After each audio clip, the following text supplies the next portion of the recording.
शहर में धनीराम नामक सेठ रहता था। दूसरों की तरक्की देखकर बहुत जलता था। सेठ जी, मर्सिडीज लेने की सोच रहा हूँ। बकवास गाड़ी है मतलब। आपके पास भी तो मर्सिडीज ही है ना? मेरे पास है इसलिए तो कह रहा हूँ, बकवास है। एक दिन धनीराम को कोरोना वायरस का संक्रमण हो जाता है और धनीराम मर जाता है। कहते हैं जो दूसरों की तरक्की देखकर जलते हैं, मरने के बाद भूत बनकर वे जलन से भटकते हैं। ये दुनिया मुझसे सीधे मुंह बात नहीं करती थी। यही मौका है बदला लेने का। धनीराम का भूत मौके की तलाश में भटकता रहा और उसे मौका मिल गया। शहर के मशहूर डॉक्टर छाबरा कोरोना वायरस पर वैक्सीन बना रहे थे। दिन रात मेहनत के बाद वे कामयाब हो गए और कोरोना का इलाज उनकी मुट्ठी में आ गया। डॉक्टर, जिन जिन कोरोना पॉजिटिव मरीजों पर वैक्सीन का प्रयोग किया गया, उनकी रिपोर्ट नेगेटिव आना शुरू हो गए। ये तो बहुत अच्छी बात है लिली। मैं तो कहती हूँ यह वैक्सीन आप इंटरनेशनल कंपनियों को बेच दो। मेरा उद्देश्य पैसा कमाना नहीं है लिली, मरीजों और गरीबों की सेवा करना है।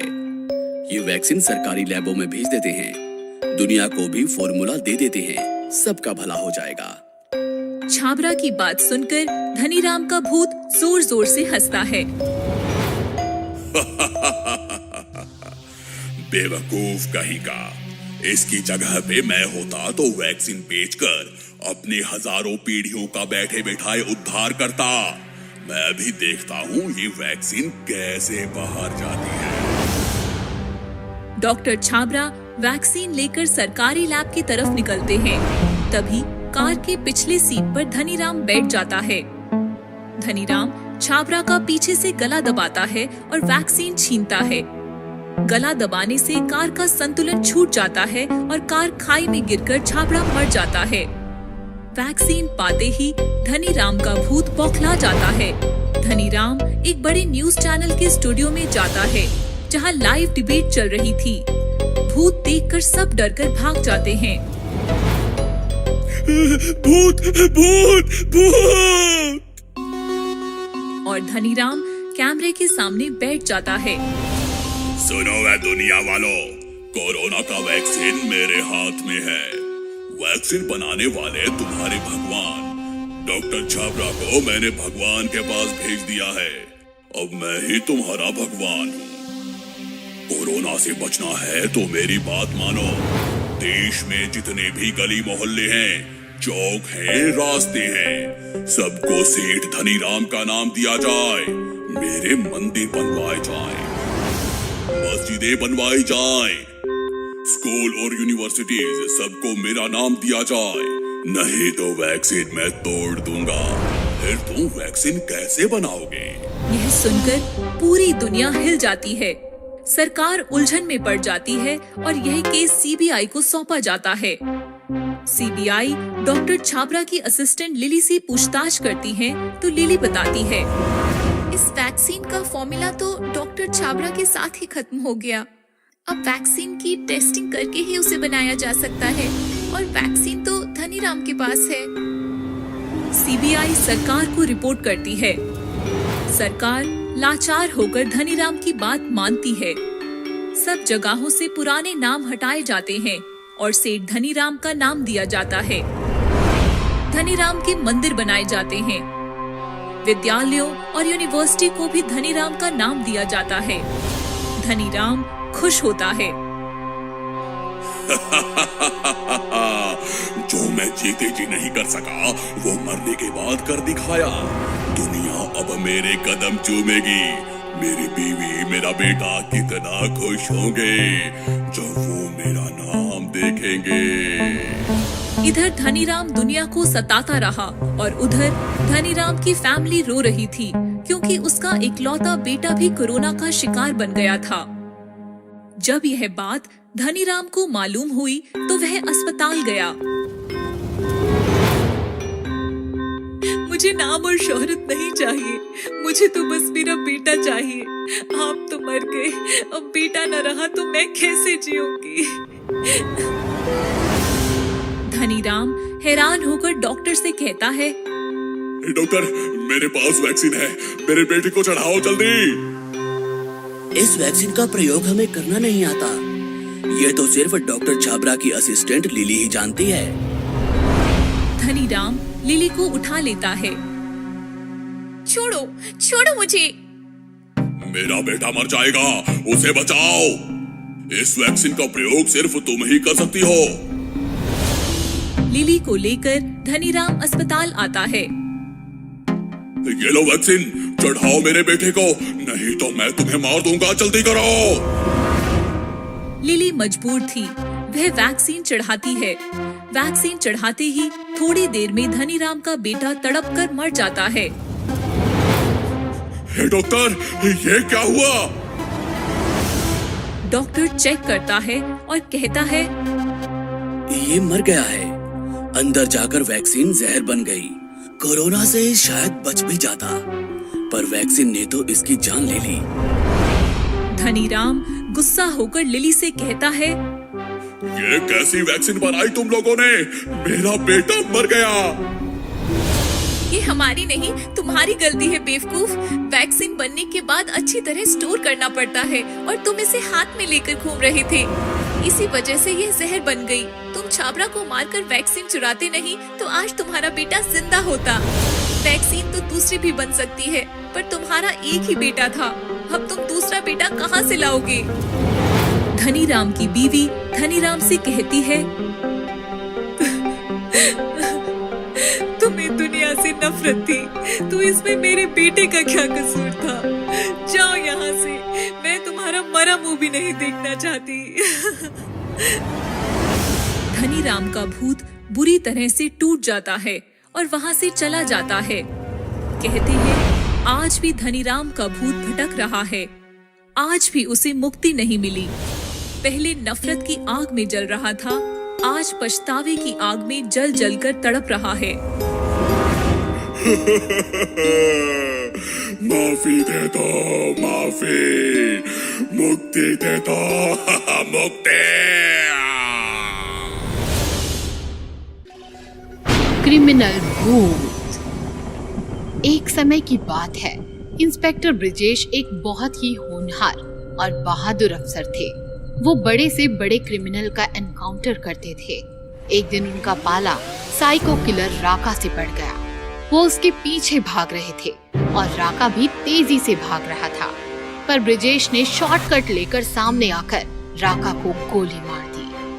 मैं तुम्हें नहीं छोड़ूंगा इंस्पेक्टर, तुम्हें और तुम्हारे पूरे परिवार को मार डालूंगा। राका ऐसा कहते ही दम तोड़ देता है। उसकी लाश को शमशान घाट में दफना दिया जाता है। ब्रिजेश को बहादुरी का मेडल देकर सम्मान दिया जाता है।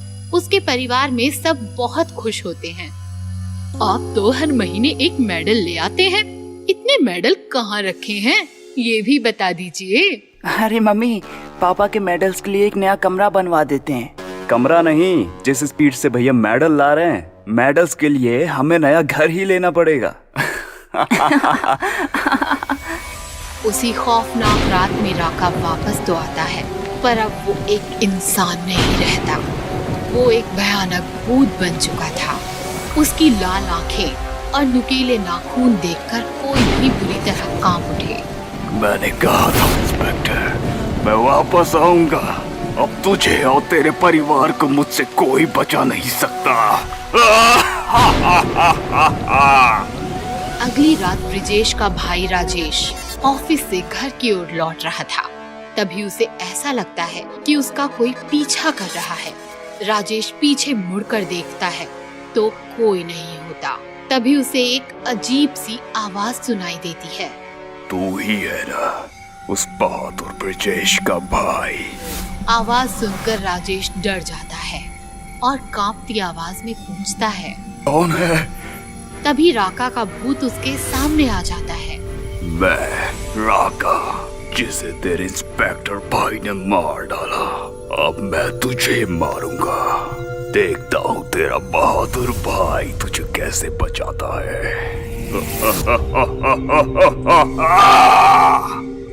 राजेश के उस भूत को देखकर पसीने छूट जाते हैं। वो तेजी से भागने लगता है। तभी राका उसकी गर्दन पर हमला करता है और उसका सारा खून पी जाता है और तभी राजेश की मौत हो जाती है। अगले दिन ब्रिजेश अपने भाई को देखता है और फूट फूट कर रोने लगता है। किसने किया तुम्हारे साथ ये भाई? मैं अपने भाई को नहीं बचा सका। तभी ब्रिजेश की पत्नी पूजा को राजेश के हाथ पर नाखून से कुछ लिखा हुआ दिखता है। देखिए जी, देवर जी के हाथ पर कुछ लिखा हुआ है। ब्रिजेश हाथ पकड़ने लगता है। भाई तो गया, अब बीवी की बारी। राका। ब्रिजेश ये सुनकर सदमे में आ जाता है और उसके पैरों तले जमीन निकल जाती है। राका, ये सब राका ने किया है। मैं सोच भी नहीं सकता था कि वो वापस आ जाएगा। मैं उसे नहीं छोड़ूंगा।